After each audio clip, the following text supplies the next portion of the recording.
cuando yo planteaba el tema, hablaba de la identidad. Cuando se hablaba el otro día de Escocia, parecía como que los factores económicos, básicamente, eran los que al final iban a acabar decantando el voto de las personas, ¿no? Sin embargo, yo no lo tengo tan claro. Es decir, creo que en épocas de crisis o en épocas de cambio de era, los aspectos psicológicos, los aspectos sentimentales, cómo uno se reconoce a sí mismo, en fin, las identidades, son importantes.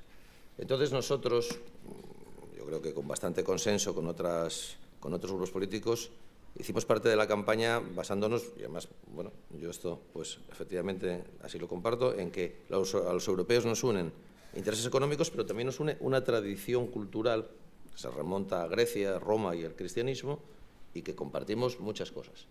¿Pensáis que esto realmente es así? ¿Pensáis que en el futuro más o menos inmediato de Europa los temas sentimentales, los temas de sentimientos van a pesar más? ¿Es superable? ¿Cuál es el cemento afectivo racional que puede unir a millones de europeos y que haga que quieran una Unión Europea y que legitime las instituciones? Vamos a ver, cuando hablamos de la cuestión de identidad y cuando hablamos de la cuestión de sentimientos, puede haber identidades patológicas o identidades no patológicas. Vamos a empezar por ahí. Los sentimientos de la gente se pueden convertir en una verdadera arma de destrucción masiva. Cuando se introduce el infantilismo, la simplificación, el maniqueísmo, la creación de un enemigo externo, la creación de algo de contemplar la comunidad en la que uno está, me da igual de qué tamaño, de una forma organicista, en la que hay un patrón determinado y además con una exaltación de la personalidad, eso puede ser una identidad refugio, fácil para mucha gente, porque resulte cómodo, porque resulte sencillo, muy fácil de digerir desde el punto de vista, no voy a llamarle intelectual, desde el punto de vista conceptual, sin más, pero eso puede ser una identidad tóxica, perfectamente patológica, y además generar ese tipo de identidades mentales, teniendo en cuenta que muchos de nosotros, o la mayoría de nosotros, no estamos todo el día en la realidad. Parte de nuestra existencia está en conceptos, en ideas, en cosas que nos han transmitido. Entonces, si lo que hacemos es pensar que hay una manera determinada de ser y se exalta el sentimiento de esto y resulta que hay otros que están haciendo ese mismo juego con otro tipo de identidad, nos vamos a encontrar con un choque de identidades inevitable. Eso es una forma patológica de generar la identidad. Ahora bien, ¿tenemos una tradición cultural compartida? Tú antes has hablado de Bien, Verdad, Belleza, has hablado de los filósofos griegos, has hablado de Platón, has hablado de los que vienen por detrás, del intelectualismo ético. Sí, claro que compartimos eso y otras muchas cosas. Ahora bien, eso está ahí, pero si no lo transmitimos, si las humanidades no se transmitan correctamente, podremos estar barbarizando a las nuevas generaciones. Va a depender también de que les expliquemos. Si estamos jugando a esas identidades rápidas, instantáneas, tóxicas, desde luego tenemos asegurada la violencia en el futuro. Si trabajamos sobre aquello que se ha decantado de una manera más positiva y que ha hecho que podamos haber superado ciertas querencias naturales como seres humanos que tenemos y edificar pues, una civilización o esa idea de construcción europea desde las cenizas de la guerra de la que ha hablado también Carlos, pues tendremos posibilidades de tener un concepto político ligado además a la dignidad humana, ligado también al humanismo, que es, en mi opinión, una de las cosas más importantes en las que tenemos que trabajar. Si solo tenemos una revolución tecnológica y no tenemos contenidos desde el punto de vista político, desde el punto de vista de valores humanos y humanísticos, creo que podremos llegar a una situación muy complicada para la próxima generación. Claro que hay cosas que hay que transmitir, pero hay que transmitirlas. Cuando se habla del currículum, yo muchas veces pienso, una de las comisiones a la que se le da menos importancia en el Parlamento Europeo resulta que es educación y cultura, pero si es que es, en mi opinión, la más estratégica. Si es que necesitaríamos un buen currículum europeo. Además, yo creo que eso sí que lo ha recogido UPyD y que es una de las cosas que tenemos que trabajar fuertemente. Necesitamos que los chavales conozcan.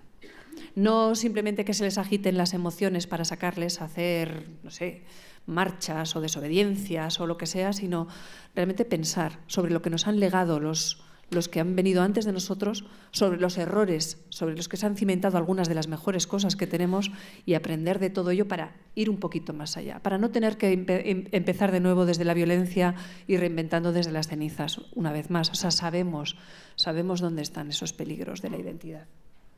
Así que identidad puede ser tóxica o no, y la manera de generar una identidad sólida, una identidad que pueda servirnos, que sea útil desde el punto de vista comunitario, pero que lo que compartamos no sea algo que nos lleve a la violencia o a la intolerancia, pues depende de un trabajo muy, muy lento y de un trabajo muy, muy, muy bien pensado desde el punto de vista de lo que cimenta la política y de lo que cimenta las humanidades. Es mi opinión, no sé si Carlos la comparte. Sí, es que es un tema complejo, ¿no? Porque claro, Europa es un invento raro político porque no hay precedentes, ni hay modelos. O sea, realmente no es algo sumamente original, pero también es algo que está medio a hacer, como es evidente, por ejemplo, en lo poco, por no decir nada, que Europa pinta en política internacional, ¿no? Es donde se ve con más claridad lo que va de una especie de asociación de estados, una especie de confederación, en que has cedido soberanía, pero no toda, solamente una pequeña parte, aunque te afecte mucho en cosas concretas, materiales, la economía, por ejemplo, con un Estado federal de verdad como Estados Unidos, claro, que aparte es una superpotencia militar, por supuesto, pero que tiene sobre todo la voluntad de intervenir como un solo país para defender sus intereses. Y eso en Europa no existe. Tampoco es verdad que cada país europeo haga lo que le da la gana. Lo estamos viendo estos días con las sanciones a Rusia. Bueno, pues quieras o no, aunque a nosotros nos afecta mucho menos que a los polacos, que por supuesto están profundamente acojonados, la política de Putin, pues sin embargo España asume que tiene que apoyar sanciones a Rusia que, sin embargo, económicamente pues hacen daño a España. Por ejemplo, exportaciones agrícolas y cosas así. Bueno, por lo tanto, estamos a medio camino. Claro, ¿cómo se avanza más? Hay un cierto debate por ahí, ¿no? Intelectual o, digamos, en fin, ¿haría falta una identidad europea? Bueno, por una parte ya existe, como bien ha dicho Armando, en la cultura. O sea, Europa realmente es un modo de vida, una manera de vivir que se fundamenta en una cultura que además ha sido exportada, desde luego a América en gran parte, y también al resto del mundo. Hoy en día solo hay una civilización, sigue habiendo muchas culturas, pero la verdad es que el mundo ya está organizado bajo una única civilización. Por supuesto quedarán por ahí sitios marginales que no, que todavía queda una o dos tribus de cazadores y recolectores para que se puedan hacer documentales sobre ellos, pero el resto del mundo vive exactamente igual. La cultura material, el tipo de sociedades que tenemos en la Tierra ya se han unificado. La cultura no. Seguimos siendo muy distintos a China o a Japón o a la India, ¿no? O a los países islámicos. Entonces, Europa ya tiene esa cultura común. Lo que pasa es que quizás lo que ocurre es que la gente no lo aprecia, como pasa siempre, porque no se ponen en valor, y esto es verdad, no se ponen en valor las cosas que disfrutas, ¿no? Entonces, quizás ahora, con los cambios que está habiendo a nivel mundial, empecemos a apreciar las cosas de otra manera. Pongo un ejemplo. El otro día a mí me mandaron una cosa que seguro que muchos habéis visto, porque la tuiteamos y mucha gente la rebotó, que era impresionante, que era un reportaje fotográfico sobre la vida de las mujeres en Kabul, en Afganistán. Entonces resulta que en Kabul, que efectivamente parece una ciudad de las mil y una noches ahora para nosotros, eso sí, llena de cascos azules y de talibanes, los años 40, las mujeres, al menos las mujeres de clase media alta, supongo, porque evidentemente esto no estaría extendido ni mucho menos a todo Afganistán, llevaban una vida muy parecida a las mujeres en España. Es decir, y se veía la manera de vestir, en su presencia en la calle, en los bares que había en Kabul, insisto, siempre sabiendo que Kabul era probablemente un oasis dentro de lo que era Afganistán. Pero es que todo eso ha desaparecido, ha sido barrido, no queda nada de eso. Y las mujeres han vuelto a la esclavitud, literalmente. Entonces, claro, si en Europa se hablara más de esto, quizás la gente empezara a apreciar y a valorar lo que está amenazado, y no es ninguna broma, porque está amenazado. Y no meramente por 4 terroristas con una bomba que te la pueden poner aquí o allá y que te hacen la vida imposible en los aeropuertos. No, simplemente pues porque no es imposible que vuelva a haber un triunfo de movimientos religiosos fundamentalistas, en este caso islámicos, que arrasen con lo que es la actual construcción del mundo, porque además ellos están en contra de eso de que tengamos una única civilización. Ellos quieren volver atrás. Quieren volver a una civilización que tampoco ha existido nunca, por supuesto, imaginaria, ¿no?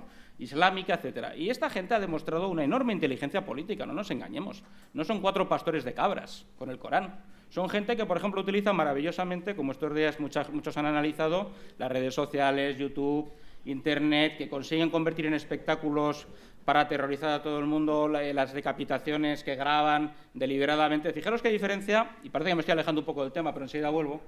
Fijaros qué diferencia entre los terroristas y genocidas tradicionales que ocultaban y negaban sus crímenes. Es como si los nazis, cuando hacen la famosa conferencia de Wannsee, que se decide el holocausto judío, van y lo graban y lo ponen en televisión.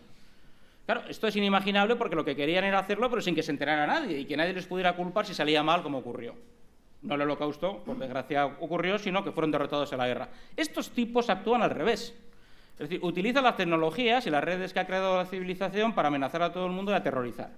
Bueno, ¿qué es, en cambio, entonces, qué es la alternativa a eso? Pues es la cultura de los derechos humanos, que no es otra cosa, que esa es la que realmente aparece en Europa y Estados Unidos, y en la Ilustración, y es lo que tenemos. Ahora la Ilustración no está de moda, encima si dices lo de la Ilustración, te dicen, quite la Ilustración, lo que importa es sálveme, esto sí que importa y tal. Y bueno, a mí no me parece que lo de sálveme sea algo a despreciar, ni siquiera tómbola, otras cosas que hay, que no estoy muy al tanto, pero vamos, todo ese mundillo.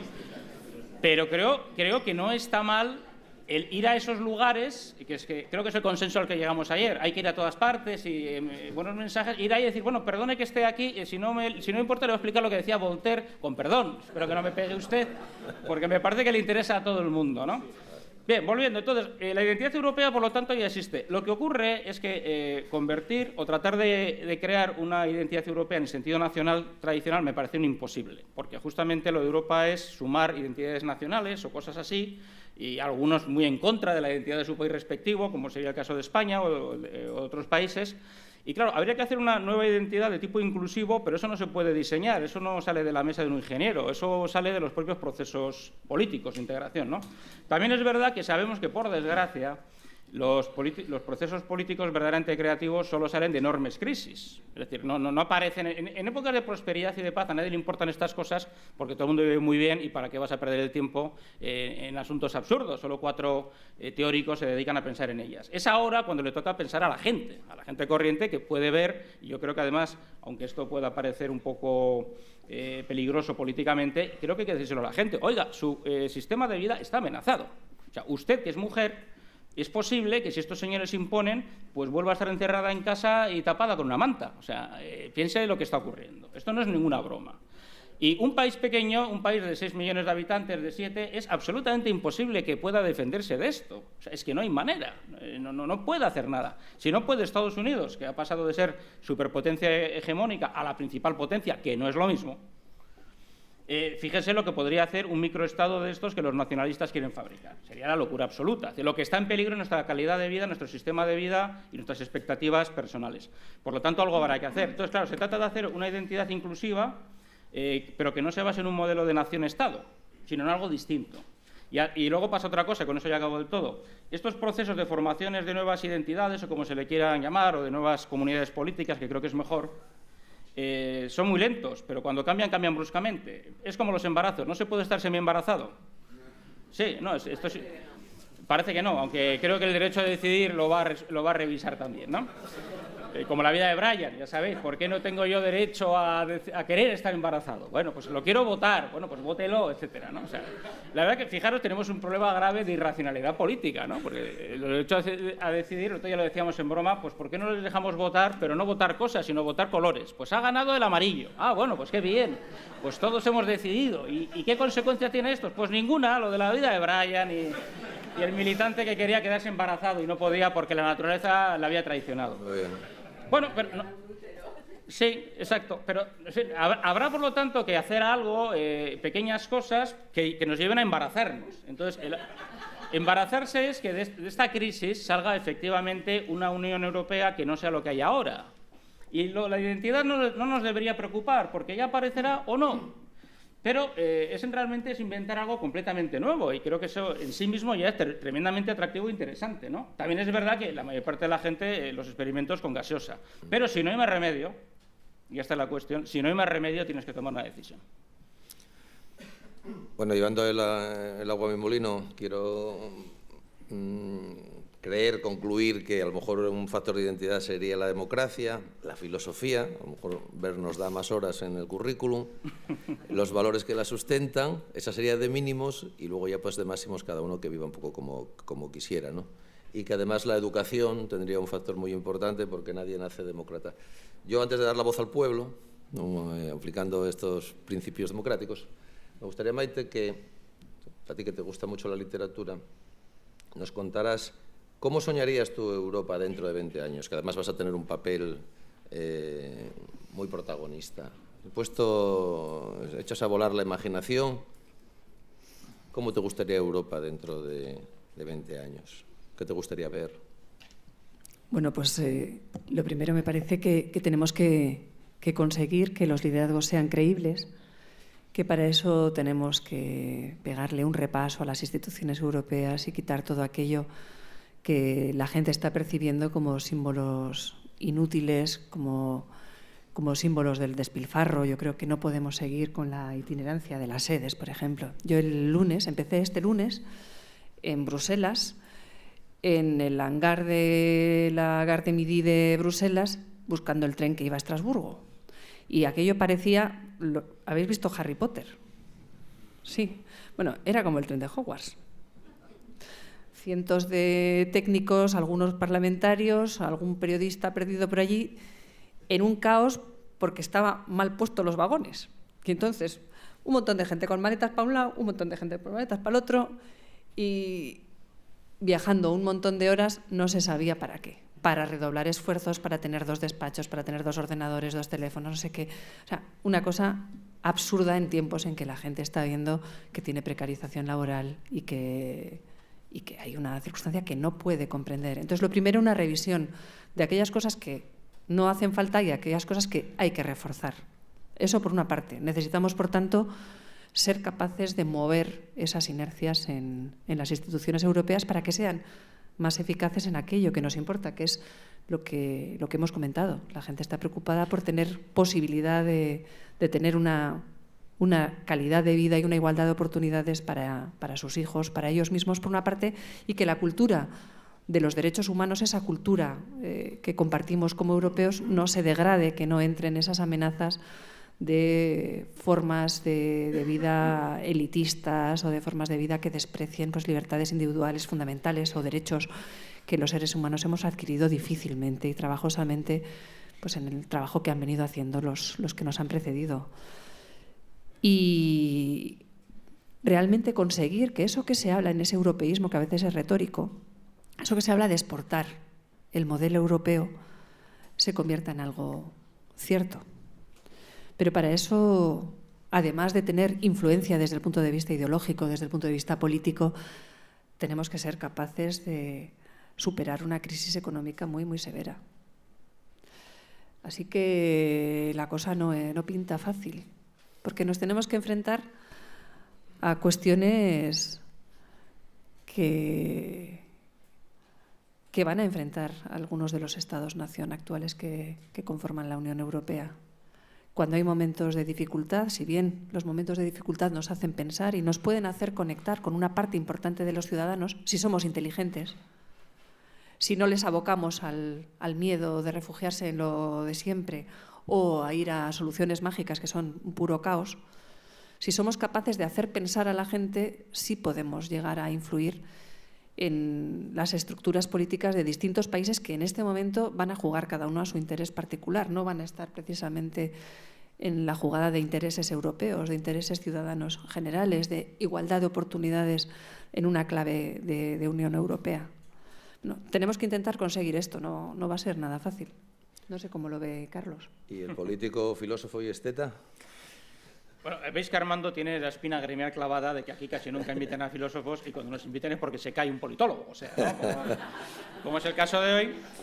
Pero recogiendo tu guante, hay una imagen famosa de Aristóteles comentando que las ciudades de Grecia, las polis, eran como una serie de ranas alrededor de un charco, ¿no? Y eso les llevó a ser, por cierto, conquistadas por los macedonios y aquello fue el fin de la democracia, entre otras cosas, ¿no? Bueno, pues estaría muy bien que Europa en el futuro, y a poder ser la mayor brevedad, deje de ser un charco rodeado de ranas, ¿no?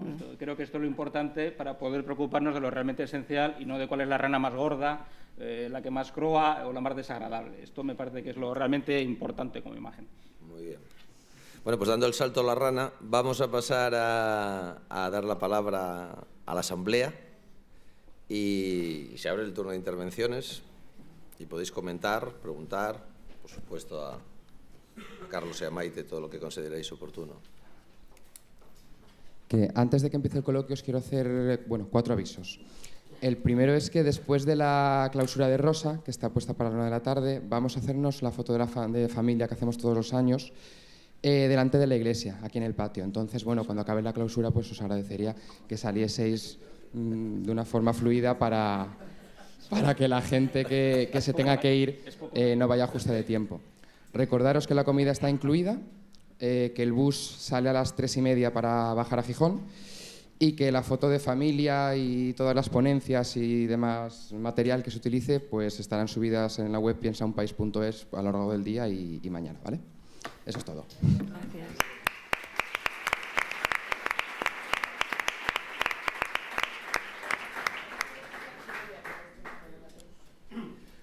Bueno, pues adelante. La mayoría no conozco los nombres, entonces tengo allí de medio apuntador a Pedro, en el fondo sur. Pues nada, levantaros y venga, adelante. Bueno, creo que ya me conocéis, soy Ernesto Santillán. Contigo, Armando, tuve el gusto de charlar anoche de cuestiones muy profundas y que me gustó mucho esa conversación. Enhorabuena tanto a Carlos como a Maite.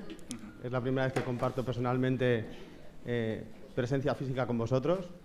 Soy de Vitoria, aunque he emigrado a Valencia, y de eso creo que no viene a cuento. Yo sí que me gustaría resaltar un aspecto, y coincidiendo con vuestro análisis, que por supuesto que estoy de acuerdo, y rematando las palabras de Maite respecto a que Europa debe ser un modelo para el resto del mundo, el cual comparto, y remitiéndome a una conversación con un compañero, me ha hecho una reflexión importante. La gente tiene unas necesidades básicas dentro de una pirámide de Maslow, creo que era, y la gente necesita trabajo. Y en este sentido, los enemigos no son solo los talibanes o los nacionalistas, que ya los tenemos identificados, sino también que Europa compite con un modelo que es, en cierto modo, ineficiente por sus instituciones y también que compite con el modelo asiático o el norteamericano, y quizás a la gente hay que empezar a decirle que queremos conservar esos derechos, pero te los tienes que merecer. Y para merecértelos hay que hacer esto. Y sé que es un mensaje duro y es impopular, pero yo me gustaría, y creo que estamos en la posición adecuada, incluso dentro del Grupo ALDE, como para ser un referente en ese sentido. Es decir, no queremos restar derechos, pero sí que hay que hacer un reequilibrio y hay que doblar todos un poquito el lomo y sacar hasta adelante. Y espero que esta reflexión sea válida y me gustaría conocer la opinión de ambos. Y un saludo a todos. Muy bien, gracias, Alberto. Bueno, precisamente si hubiera estado aquí Sami Nair, te habría respondido con algunos de los contenidos de su libro, porque es que precisamente una de las cosas, siendo un hombre que habla muy profundamente de la solidaridad y además especialista en temas de inmigración, sin embargo él habla de que los europeos tenemos que evitar competencias desleales, porque si no estaremos destrozando nuestra manera de producir con derechos, con unos sueldos dignos, etc. Y no es solo el fenómeno de la deslocalización, sino también es incluso el de competencia desleal de productos que han sido elaborados en condiciones muchas veces de miseria y que pueden terminar arrasando con nuestro propio tejido productivo. Sami Nair, siendo quien es, o sea que no es un hombre ni neoliberal ni ordoliberal, habla de esta circunstancia. O sea que sí tenemos también que aprender a defender un modelo productivo, un sistema productivo de maneras desleales que pueden llevar al garete pues, un sistema que está basado en unas condiciones de vida dignas y que no vayamos por la pendiente de bajar las condiciones, los estándares de dignidad laboral, de derechos laborales, etcétera, etcétera, hasta llevar a una situación que puede ser absolutamente insostenible. Porque llegado un momento, el propio concepto de credibilidad de la democracia queda vaciado de contenido. O sea que ese es uno de los asuntos que realmente vamos a tener que enfrentar. Sí, bueno, yo he hecho referencia a esto antes. Es decir, creo que justamente la batalla política principal en Europa para conservar la democracia y mejorarla, y para mantener y mejorar la Unión Europea, es la de la igualdad. Y la de la igualdad tiene una dimensión política y económica. Entonces, claro, la económica efectivamente es también explicar que en Europa hay que cambiar algunas cosas para conservar lo realmente importante. Es un poco lo contrario del gato pardo, ¿no? Que era cambiar algunas cosas para que todo quede igual. Aquí tenemos que cambiar algunas cosas para cambiar lo principal. yo creo que ayer también salió el tema que, en fin, que los politólogos escaquearon, lo cual estuvo bien, de la moral y la política. Hay un problema de fondo en Europa que es el del egoísmo. Y no digo ya solo el egoísmo personal, sino de colectivos egoístas, ¿no? Por ejemplo, los jubilados en general en muchos países actúan como un lobby egoísta que impide todo tipo de cambios porque tienen que mantener... Por ejemplo, en Alemania, los jubilados son una fuerza política poderosísima que impide muchos cambios porque tienen pánico, porque esto sí tiene memoria, tienen pánico a la inflación, en fin, desatada, a perder los ahorros, las pensiones, a ver eso del euro, qué pasa y tal. Entonces resulta que el miedo que tienen los políticos alemanes al voto de los jubilados alemanes ha sido fundamental para imponer en Europa políticas de austeridad. Esto es así. Casi todas las políticas económicas nacionales, desde luego las españolas todas, por lo que yo conozco los años que yo de diputado, que son 3, pero me parece que son 300 ya, aproximadamente, y las que se hacen en Europa son posturas económicas conservadoras destinadas a mantener modelos de negocio. Es decir, no se trata tanto de abrir se habla mucho de la competencia, pero es un problema en Europa, porque nadie influyente trabaja por la competencia, trabaja por impedir la competencia. Por ejemplo, en política energética en España es desastrosa, porque la política energética de todos los gobiernos españoles que ha habido de la democracia ha sido la de preservar el modelo de negocio de las empresas, lo cual hay una parte legítima, porque las empresas no tienen por qué ser destruidas, todo lo contrario, tienen que funcionar y tal, pero por otra parte impide que aparezcan nuevos sectores productivos ligados a la energía, por ejemplo, el autoconsumo con un balance neto. O en el campo de la ley de propiedad intelectual, que es una ley muy importante porque afecta al desarrollo de la industria digital, que es fundamental para el desarrollo económico en Europa y para verdaderamente combatir el paro juvenil, porque seamos claros, es decir, Europa no puede volver a tener una economía productiva basada en el acero, porque eso ya se ha desplazado por completo a India, a Brasil, etcétera, no podemos competir ahí, pero sí en industria digital. Y estamos perdiendo todas las oportunidades porque resulta que a los gobiernos europeos, y al español muy en particular, le preocupa mucho esto de que aparezcan asuntos de negocios que ellos no controlan, por la colusión de intereses entre política y economía. Bueno, ese es el problema que tenemos. Pero también es un problema que tiene un aspecto de economía de escala, es decir, es mucho más fácil que haya directivas europeas más renovadoras y más innovadoras que las españolas, que desde luego estamos perdidos. Y no digamos nada ya las autonómicas, esto ya llega al disparate y a la aberración, ¿no? Entonces, es mucho más fácil, por ejemplo, esperar, a pesar de los problemas que hay serios, una buena gobernanza económica europea que una buena gobernanza económica española a día de hoy. Por ejemplo, la ley de propiedad intelectual, que además tuve la suerte o el honor o la desgracia de decirle al Gobierno, están ustedes aprobando una ley que es incompatible con las directivas europeas y la va a paralizar Luxemburgo. Bueno, pues ha sido paralizada por el Tribunal Supremo Español antes de que pase al Senado, porque efectivamente es incompatible con las directivas europeas, que sin ser perfectas son mucho mejores que la birria de ley de propiedad intelectual que ha hecho el Gobierno, que solo ha sido concebida para garantizar ingresos a los grandes grupos de prensa, a la SGAE y compañía, y al resto que nos dé morcilla, así para decirlo brevemente. Bueno, espero que el señor Mittal de Arcelor no nos siga en directo, porque aquí nos causaría un perjuicio grave como se lleve el acero, pero... Ya se lo ha llevado, es normal. Ya se lo ha llevado. Claro.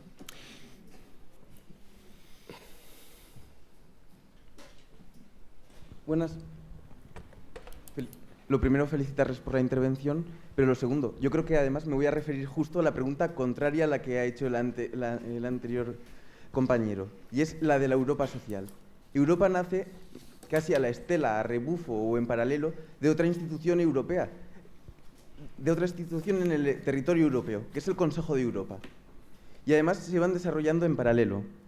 En principio tenemos que en las declaraciones Schuman, en el espíritu de Jean Monnet, siempre se habla de trabajaremos en lo económico para convertirnos en una Europa social.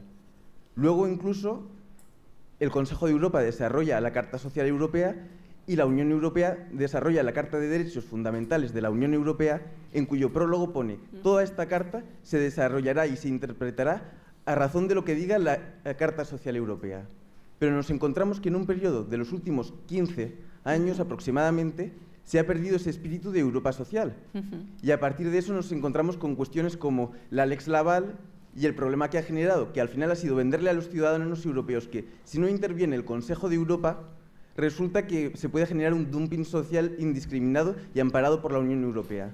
O nos encontramos, por ejemplo, con la Troika, que no es una institución europea, pero es una pseudoinstitución europea o creada por la Unión Europea, que impone un conjunto, por poner un caso claro, de medidas, de restricciones, por no decir España, a Grecia, que luego llegan al Consejo Económico y Social del Consejo de Europa, que como tiene facultades equivalentes a jurisprudencia, acaba diciendo que son ilegales. Y se tienen que revocar todas esas medidas. Las resoluciones creo recordar que eran 66 y 67, pero estoy hablando de memoria.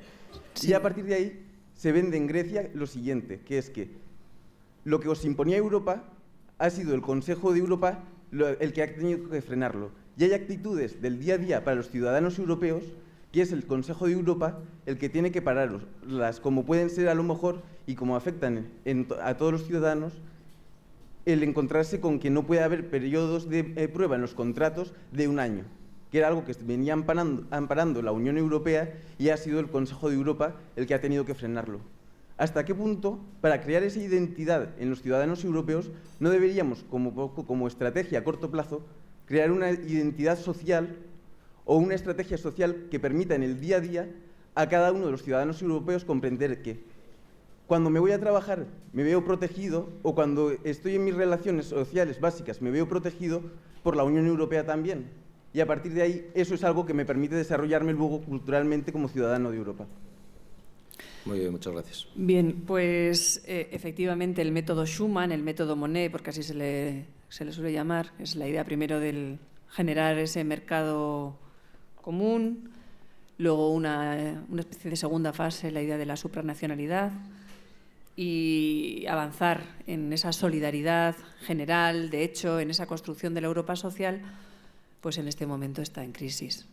Y efectivamente algunas de las cosas que tú has señalado se profundizan a partir del Tratado de Maastricht, en el intento de hacer esa Europa del euro, y luego por los grandes problemas que han venido generados pues por la creación de esos polos asiáticos de producción masiva, de deslocalización empresarial y de otros problemas financieros y del mundo financiero en general. Nos encontramos con que todo eso ha puesto en quiebra esa manera de construcción europea que se sigue invocando, pero que sin embargo en este momento está muy, muy, muy basada en lo que acaba de señalar Carlos, que es que no haya inflación, que no haya inflación, que no haya inflación, y por tanto unas políticas de austeridad que están alejándonos de esa idea de la construcción social pues, en el día a día, pues por orden de esas comisiones, de la Comisión Europea, que dice cosas que los Estados le echan la culpa, pero que en realidad son los Estados los que se amparan en ese trabajo de la Comisión para seguir esas directrices que establecen algunos órganos que no controlamos directamente los ciudadanos, como son esos órganos que componen la Troika. Estamos en esta circunstancia. Es una circunstancia muy, muy complicada de manejar. Pero no tenemos ahora mismo una manera milagrosa de revertir y de volver a esa situación de la construcción Monnet, más allá de lo que ya ha dicho Carlos, que es avanzar en la idea de que la gente entienda que los países son demasiado pequeños para garantizar la prosperidad de nuestros hijos y de nuestros nietos, y que necesitamos trabajar de una manera proactiva, no solo en mantener maneras de negocio, maneras de generar riqueza, sino ir muchísimo más allá y aprovechar para nuevas maneras de distribución y redistribución de la misma. Sí, bueno, yo ya he dicho antes algo sobre esto. Seguramente lo que hay que hacer es cambiar el chip, porque en Europa lo que se ha entendido tradicionalmente es que política social consiste en políticas muy proteccionistas, y quizás ahora también hay que ver si la economía es capaz de asumir esos costes, porque de esto no se habla mucho, pero claro, el estado de bienestar famoso cuesta mucho. Entonces, hay también que tener prioridades en qué se desea invertir, o el gasto público a dónde se va a orientar. Antes hablaba de colectivos egoístas y he puesto el de los jubilados alemanes en la confianza, creo que no traicionada, de que aquí no hubiera ninguno. Pero claro, si digo colectivos egoístas, y hablamos, por ejemplo, por poner un ejemplo, yo qué sé, los taxistas que se niegan absolutamente a que se abra el mundo del taxi digital, porque ellos han pagado una licencia, entonces no les da la gana de tener que reconvertirse y pensar de otra manera, en fin, pero bueno, igual es un gremio débil económicamente. Voy a poner otro ejemplo muy claro del tipo de egoísmos que sufrimos y los problemas que está creando, ¿no? Y sobre todo la confusión entre política social y protección de colectivos con ventaja, que al final viene a ser eso, ¿no? Resulta que ahora muchas comunidades autónomas están multando y persiguiendo a gente que tiene una segunda vivienda y la alquila, pues por ejemplo, un fin de semana, diciendo que eso es ilegal y tal. Por cierto, que además las comunidades autónomas no tienen competencia en eso, pero es que además encima es un ataque brutal al principio liberal del derecho a la propiedad. Si yo tengo una casa que es mía y la utilizo para algo legal, nadie tiene derecho a decirme que yo en mi casa no haga lo que me dé la gana. Por supuesto, no puedo ni pegarle fuego, ni puedo poner la música a tope a las 4 de la mañana, etcétera, pero el resto sí. Y entonces, claro, ¿por qué ocurre esto? Bueno, pues porque en España hay un todopoderoso lobby hotelero que ha decidido que es competencia desleal que un particular pues alquile por días un apartamento que se compró durante la época de la burbuja inmobiliaria, pongamos por caso, como inversión o lo que sea, pues a gente que quiere pasarse 3 días en Cádiz, supongamos. Claro, nosotros lo que decimos es, no, esto lo que tiene que haber es transparencia fiscal. Si yo obtengo unos ingresos por alquilar una segunda vivienda, por supuesto que Hacienda se lleve la parte que le corresponda, pero no lo prohíba. ¿Por qué lo prohíben? Pues porque el lobby hotelero es todopoderoso en España.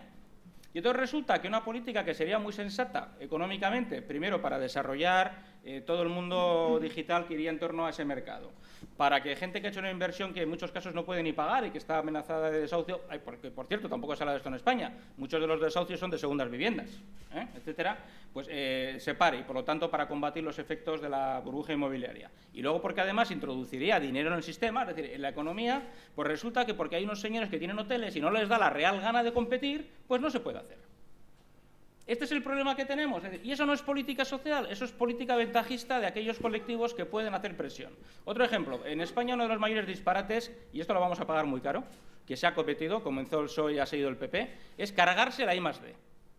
Porque en España se ha cargado el sistema de investigación que tenía. Es decir, las inversiones de muchos años que empezaban a dar resultados se han ido a la porra pues por ahorros que además son miserables. Estamos hablando de ahorros anuales del orden de 600 millones de euros. Esto es lo que se ha cargado la I+D, que cuesta muy poquito en España. Y dice, ¿por qué? Yo se lo he explicado a todos los científicos con los que nos hemos reunido. Dice, pues porque vosotros no le importáis a nadie. Porque una manifestación de físicos en la puerta de Alcalá no se nota, no se ve.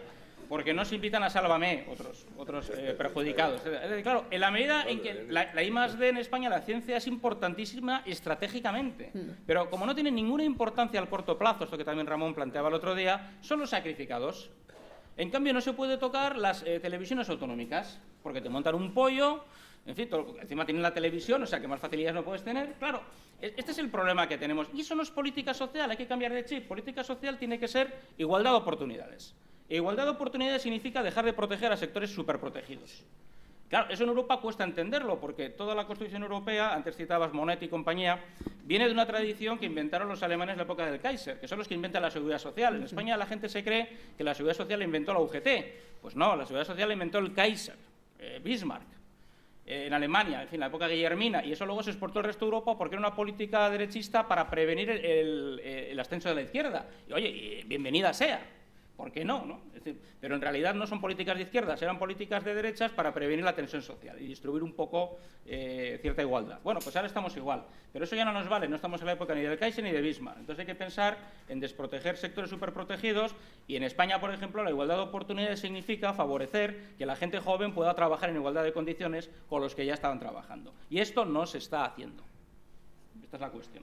Sí, en lo del I+D es tan claro como que hay países que quintuplican o multiplican por 6 la inversión que se está haciendo en España o en el entorno de la Unión Europea. Y claro, ahí sí que vamos a perder si no reconducimos la circunstancia, si no somos capaces de presionar para que esta tendencia desaparezca y realmente se pueda dar esa oportunidad a los jóvenes, se pueda estar en vanguardia en lo que es la tecnología y los grandes avances tecnológicos y humanísticos, claro, porque si no, no vamos a ningún sitio, pues sí podemos perder el tren de la siguiente generación. O sea, es así de claro. La política social no quiere decir que haya que hacer política social como se ha hecho con los errores o con los excesos de política social, pero sí tiene que existir la política social porque si no estamos abocados a un estallido social, porque la dignidad de los seres humanos tiene que ver con que tengamos la posibilidad de tener una vida mínimamente digna, que puedas trabajar para comer y que puedas sacar a tu familia adelante y que puedan estar además en aquello que va a ser útil y pertinente en la siguiente generación desde el punto de vista laboral. Esos son los grandes estándares que sí que tenemos que proteger y estamos absolutamente de acuerdo. Bueno, ¿alguna intervención más? Vamos. Sí.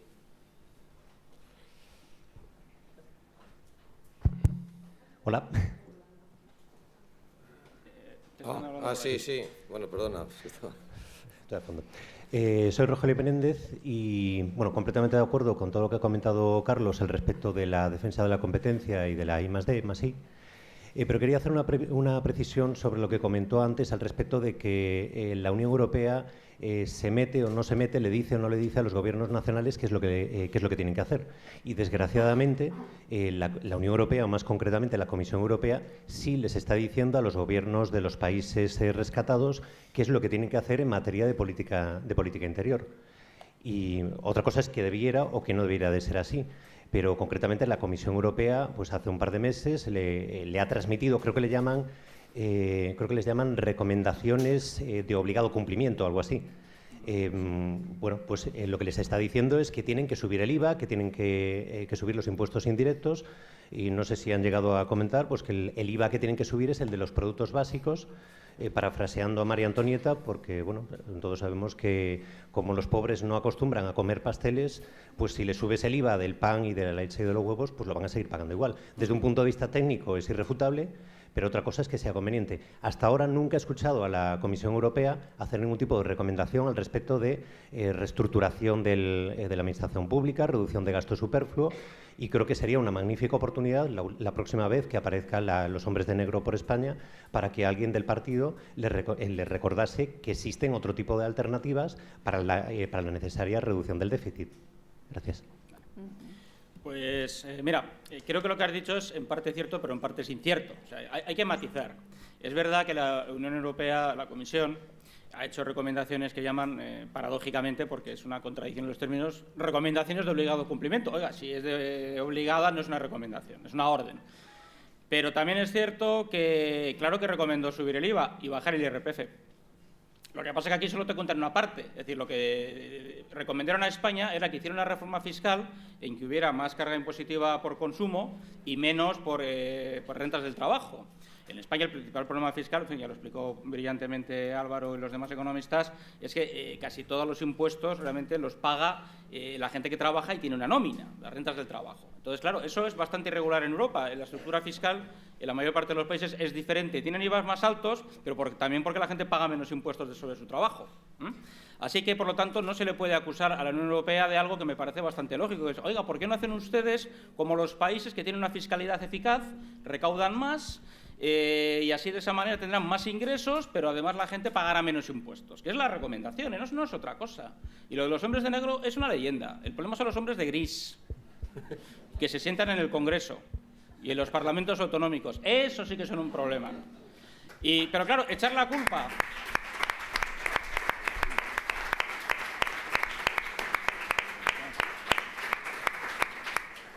Como decía, echar la culpa a Europa es que es fácil. Repito lo que decía antes, es lo que han hecho los nacionalistas periféricos en España y también los regionalistas en las comunidades autónomas. La culpa de todos es de Madrid, la culpa de todos es de Bruselas. Ojalá hubiera un gobierno económico europeo de verdad, vamos, yo firmo ahora mismo, y que hagan la reforma fiscal en España que en España no quieren hacer. Es que esta es la cuestión, porque seguro que cualquiera prefiere que le suban el IVA del pan, que por cierto es muy barato, pues del tipo más bajo a un tipo un poco más alto, a que le fríen impuestos y que un profesional de clase media acabe pagando el 40% de sus ingresos. Sí, es que esa es la barbaridad, no lo otro. Y además en Europa, por cierto, los países que han subido el IVA de productos básicos han hecho cosas como, por ejemplo, no quiso hacer el gobierno Rajoy, con Arias Cañete, que ahora encima se postula como el colmo del descaro y del despropósito, como comisario de Energía, que es subvencionar a las familias en situación de pobreza el consumo energético para que los niños tengan agua caliente por las mañanas y no pasen frío en invierno. Y eso no lo ha querido hacer el gobierno de Rajoy cuando el coste es ridículo. Y eso lo hace el gobierno conservador de Cameron. No es una medida del Soviet de Petrogrado. Es que a la gente hay que explicarle las cosas completas. Y claro, tenemos la desgracia de que aquí solo se explica una parte del asunto. Y claro, lo que al final ya se sabe es lo del cuento indio. ¿Cómo es un elefante? Pues es una cosa que tiene forma de columna. No, mire, tiene trompa, tiene rabo, tiene colmillos. Pues aquí igual, claro que hay políticas europeas que no nos gustan, pero hay que explicarles su conjunto. Y yo creo que cuando las comparamos en su conjunto, son mucho más razonables las recomendaciones que ha hecho la Comisión Europea que las políticas efectivas que ha hecho el gobierno español. Perdona. Una precisión. La propuesta de la Comisión Europea era subir el IVA y reducir las cotizaciones sociales, que tiene todo el sentido, tiene toda la razón desde un punto de vista lógico-económico. La cuestión es la temporalidad de cuándo se lleva a cabo esa medida. Todo el mundo, en lo que yo conozco en materia económica, todo el mundo está de acuerdo en la medida. La cuestión es el momento en el que se lleva a cabo. Eso es lo que se debate. Sí, bien, bueno, no quiero discutir con eso, aparte tampoco soy experto en la cuestión, bastante vicio tenemos en España de hablar de las cosas, sobre todo las que no sabemos, y yo como eso sé poco, cuando esté Álvaro Anchuelo o Paco Torres que andan por ahí, ya te lo explicará mucho mejor que yo. Bueno, hola. Sí, Codes de Chalecu, de Pamplona. ¿Hay tiempo para hacer otra? O... Sí. Bueno, yo quería enriquecer un poquito lo que se ha dicho sobre cómo vemos a Europa dentro de 20 años, ¿no? Yo Europa, bueno, se ha hablado aquí de que necesitamos liderazgos creíbles, parece evidente que sí, y se ha hablado mucho de derechos humanos y es cierto y es necesario y del necesario acceso a un trabajo. Lo que ocurre es que, bueno, a la vista de los nuevos datos que tenemos de climatólogos y lo que se va a discutir en la próxima cumbre del clima en la ONU este 23 de septiembre, es decir, dentro de 2 días, quizá también uno de los derechos humanos fundamentales pueda ser el de respirar un aire puro y una temperatura que permita la vida humana en el planeta, ¿no? En este sentido, bueno, ya sabéis que los últimos estudios que ha habido hablan de una saturación de la capacidad de los océanos y de la biosfera para asimilar todo el dióxido de carbono y el metano que tenemos en la atmósfera. Aquí hemos sufrido unas jornadas estupendas, pero muy calurosas también para la época del año que es. Y los grandes desastres que se nos avecinan, bueno, pues también parece que cuando hablamos de economía y no tenemos en cuenta estos factores, estamos hablando un poquito de ficción también, porque la economía es una ciencia explicativa y explica modelos que en realidad ya están cambiando, ¿no? En esta cumbre del clima se va a estudiar, no creemos que lleguen a grandes, no hay gran confianza en que estos líderes avancen en soluciones globales, pero bueno, yo sé que Unión, Progreso y Democracia está ya haciendo sus pinitos con lo del autoconsumo energético, se ha hablado aquí también de medidas fiscales medioambientales, hablaba Álvaro Anchuelo el otro día, y hoy hablaba Carlos al inicio de que teníamos la memoria de un pez. También se puede decir que de lo último que se daría cuenta un pez es de que vive en el agua. Derechos humanos, quizá necesitemos el agua para beber, el aire para respirar puro y tengamos que tomar medidas en este sentido bastante más importantes y que queden reflejadas en los próximos programas políticos de Unión, Progreso y Democracia. Me estoy refiriendo sobre todo a política energética y a política de transportes. Y esa era mi intervención. Yo la Europa la veo poco respirable dentro de 20 años y que tendremos que adoptar medidas en ese sentido. Muchas gracias. Muchas gracias a ti.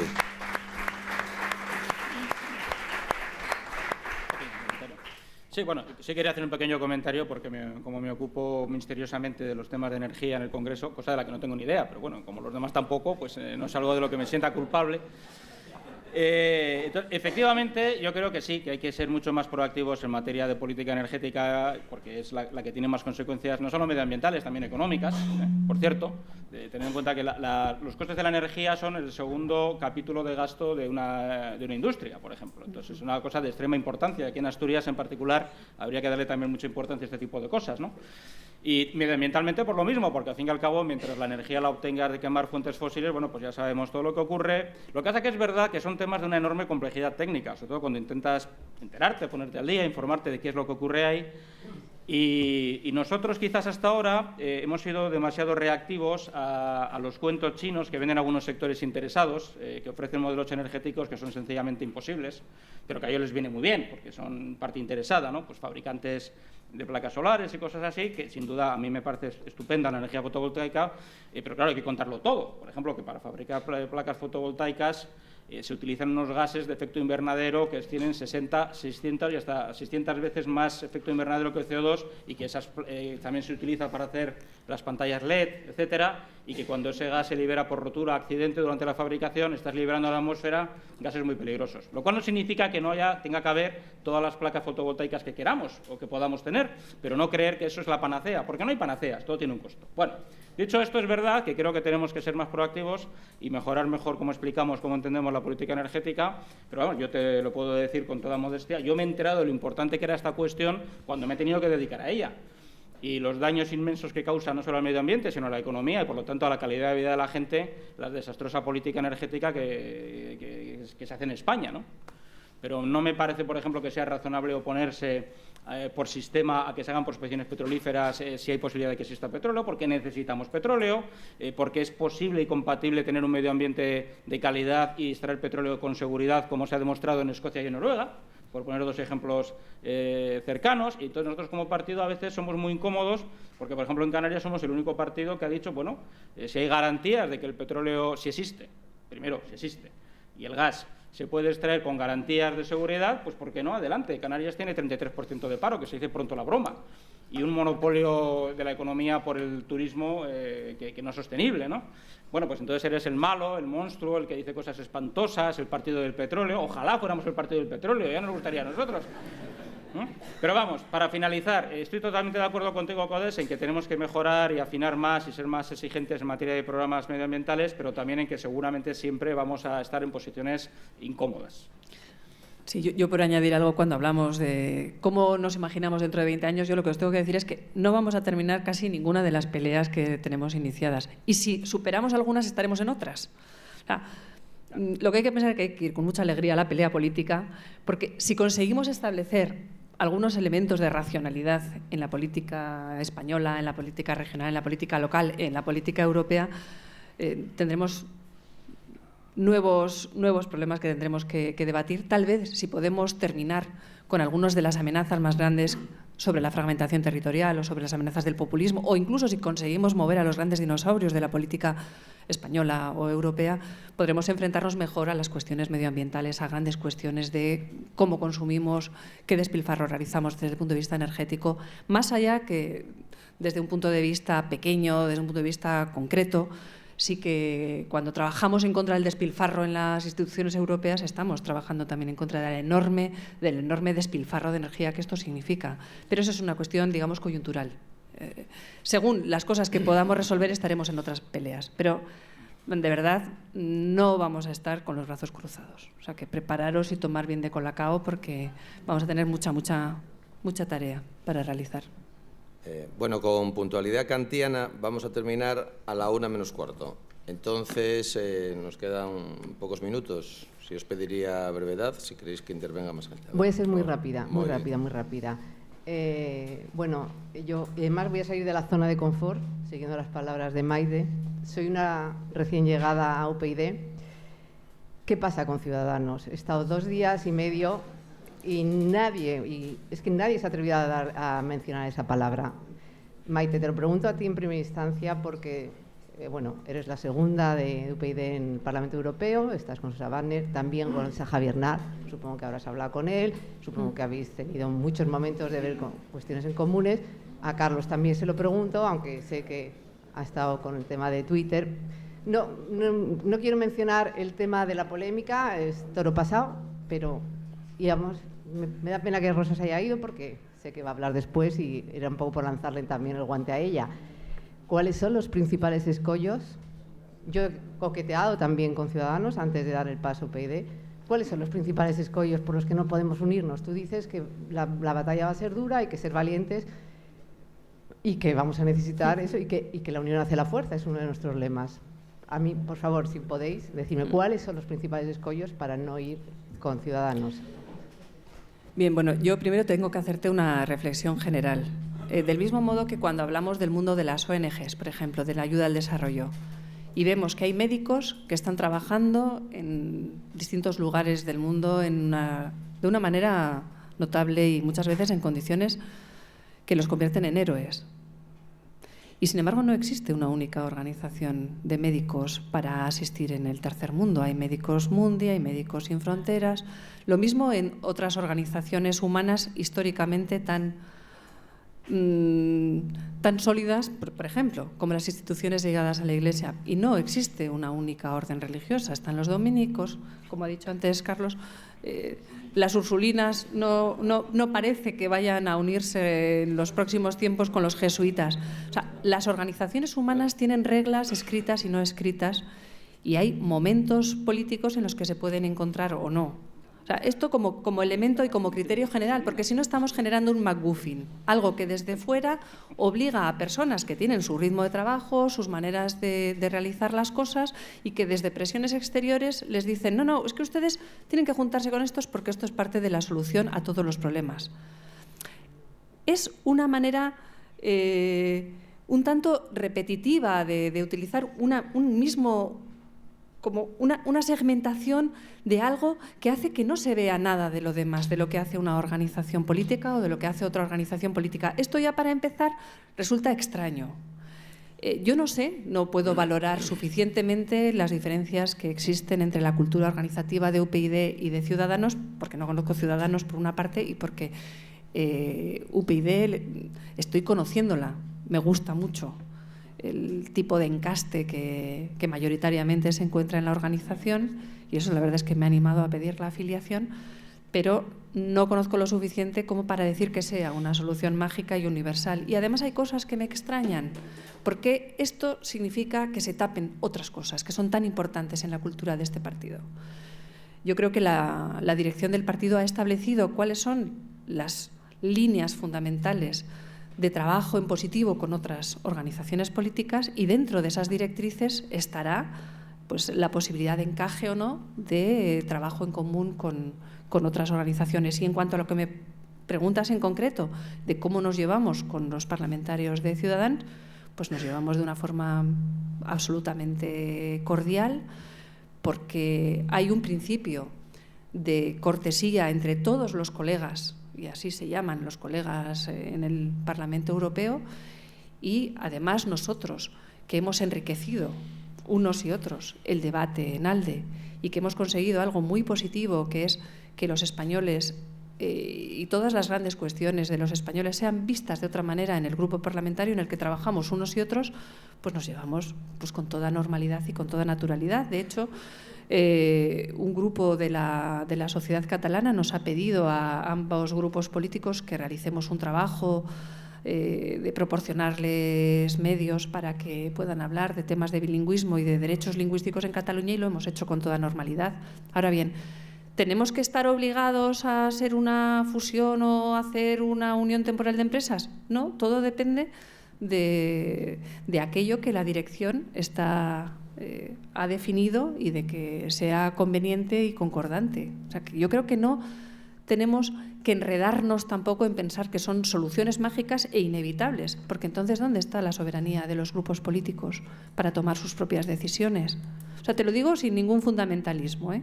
O sea, te lo digo desde la tranquilidad de trabajar con toda normalidad con distintas personas en el grupo ALDE y con mucha comodidad cuando me encuentro con los parlamentarios de Ciudadanos. O sea, creo que establecer estos principios es importante también.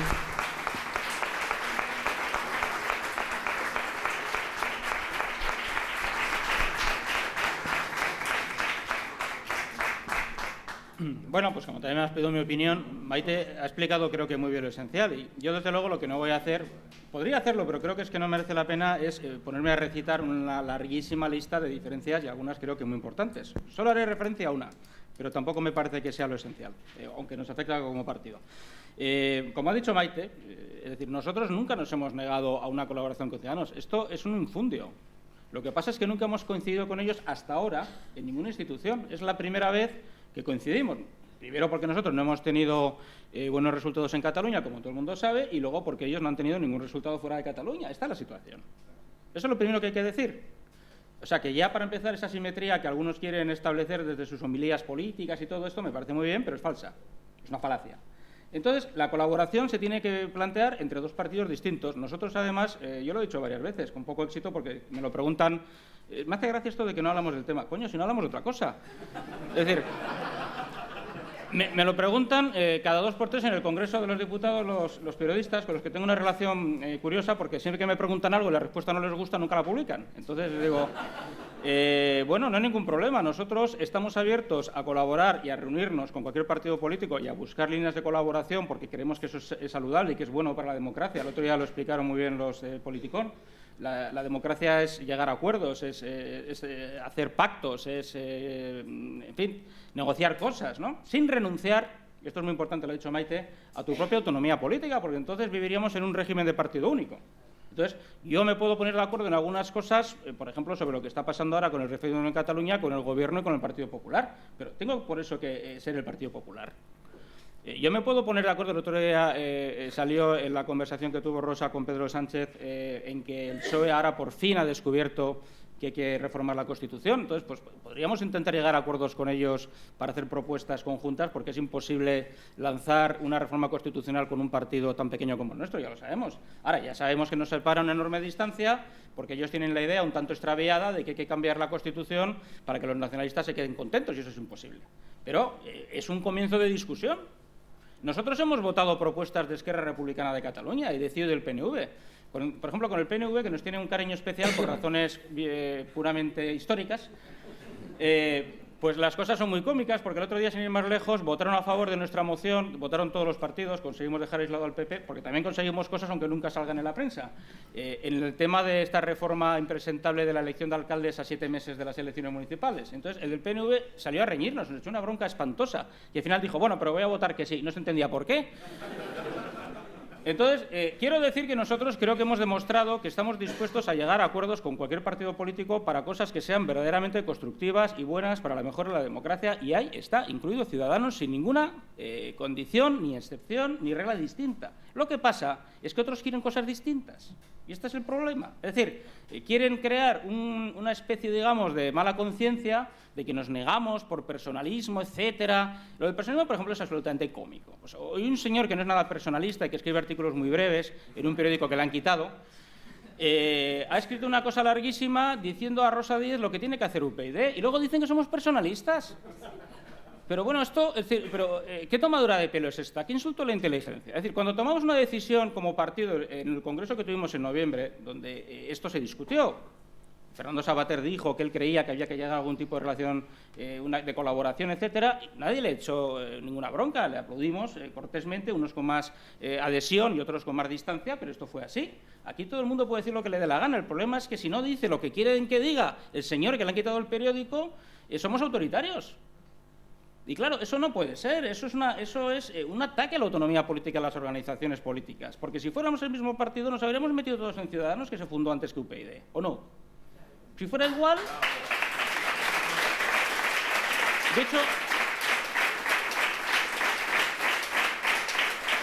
Dicho lo cual...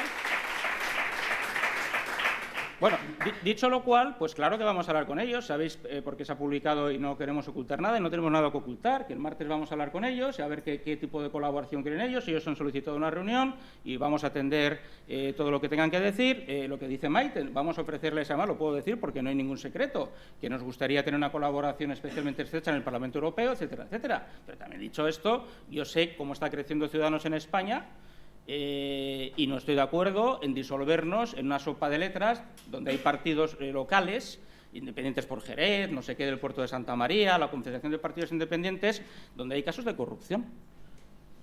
Y yo no estoy dispuesto a que nuestro capital político principal, que es hacer contra viento y marea y con muchísimas dificultades y con un enorme costo personal para todos los que estamos aquí y muchos que no pueden estar, se disuelva en la nada porque al Partido Popular le conviene a alguien que le complete la mayoría por si la pierde.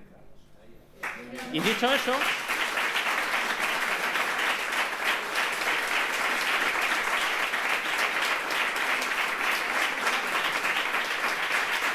bueno, parecemos un caucus del Partido Demócrata en vez de un... Y dicho eso, yo encantado de la vida, y os lo digo sinceramente, si conseguimos una relación especialmente buena y especialmente constructiva, pero a cambio pido respeto, nada más. Sí. Sí. Muy bien. No pido nada más. Amén. Gracias.